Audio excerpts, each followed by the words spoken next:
Hey there! So, I just watched the Authentic Observer's video titled The Attack on Femininity in Fiction, Masculine Women and Disempowered Men, and oh boy. Let me start off by saying to the Authentic Observer that I find you incredibly brave for making such a video in our current political climate. I have often thought of what I might say on these topics, but just as often shied away from doing so publicly due to the fear of unreasonable and violent backlash. Yes, well done, third-wave feminists. Rather than solving the issue, you've just made people, both men and women, terrified to speak openly about it. But back to the point. My purpose with this video isn't to get political. My purpose is to reply to the Authentic Observer with my own experiences in writing. As a writer, it has been my goal to write the stories I would like to read, with the characters I enjoy portraying, or messing with. But as I wrote more and more, I started to notice a couple of rather surprising things.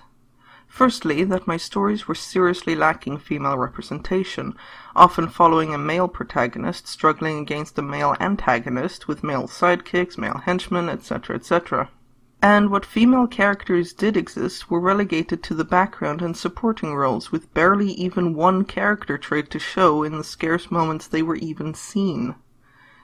Recognizing this as an issue, I sat down to have a long think about how to solve it and quickly encountered my second realization and issue in this mess. I had no idea how to portray a female character.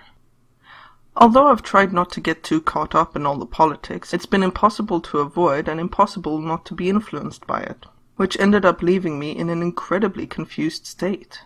If I wrote a female character as a typical female, she felt vain, shallow, naive, weak, had nothing to contribute, and was instantly forgettable. If I wrote her as authoritative, she felt bossy, bitchy, like she had a cold shoulder and a stick up her butt. If I wrote her as a stoic badass, she came across as an emotionless ice queen, and was back to being instantly forgettable. If I wrote her as a frail, shy, or timid person, I felt like I was contributing to the sexism and disempowerment of women. If I wrote her as a doting mother, I felt like I was again contributing to stereotypes and sexism. If I wrote her as a villain, I felt like I was demonizing women.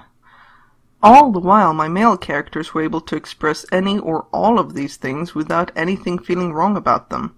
My male characters could be the strong, silent type, the shy, timid boy, tall, dark, and handsome, the brute, the boss, the king, the squire. I actually pride myself on being able to portray men so diversely and yet still masculine. And yet my women?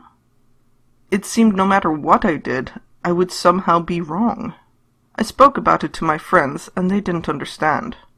"How can you say that?" they asked. "You write great characters, just look at how interesting and diverse your male characters are." I was actually advised to write my females in the same way I wrote my males, but with the different pronoun. And honestly tried it, even gender-bending some of my established male characters as I had a firm grasp of their personality and traits. But it didn't work, as I quickly discovered that the exact same traits get interpreted differently depending on the pronoun, as you might be able to tell from the list above. Strong silent type versus ice queen, for example, or the boss versus bossy. And the fundamental change of balls to womb caused all new issues for the more sexual characters, particularly if said characters lived in a world with dubious contraceptives, and that's not even mentioning how society would treat the character differently. It took me years to work through all the nonsense, tropes, political agendas, and toxicity just to be able to write a decent female character, one who wasn't masculine by a different name. One who could be mentally strong and independent, while still embodying what it means to be feminine. A woman who is a fully fleshed out character instead of a cardboard cutout plastered with either total ignorance or political agendas. Long story short, I agree with pretty much everything the Authentic Observer said, and if you've not watched her video for yourself, I highly recommend it. Link in the description below. Also, if you liked this video, let me know by hitting that like button, and subscribing if you want to catch more content from me. Be sure to hit that bell icon if you want to catch it right away, or follow me on Twitter to know when I upload a new video, as well as read some of my random thoughts.